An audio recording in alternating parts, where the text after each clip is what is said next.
Welcome to Pindar Poetry. We hope you learned something new. You start by choosing a simple editor that supports layers and transparency.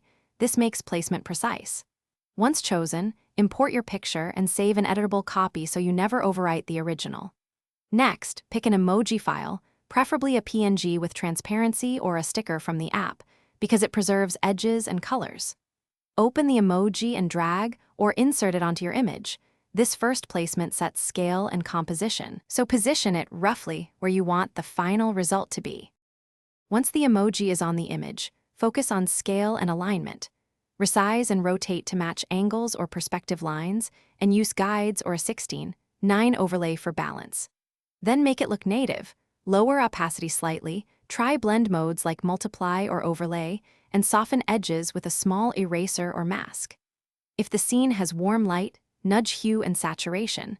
Alternatively, add a subtle drop shadow or Gaussian blur to ground the sticker. These steps make the emoji feel intentional. To finish, export at high quality.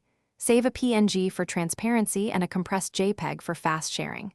Make sure to inspect edges and color shifts and zoom in to confirm alignment. Small misplacement is easy to fix.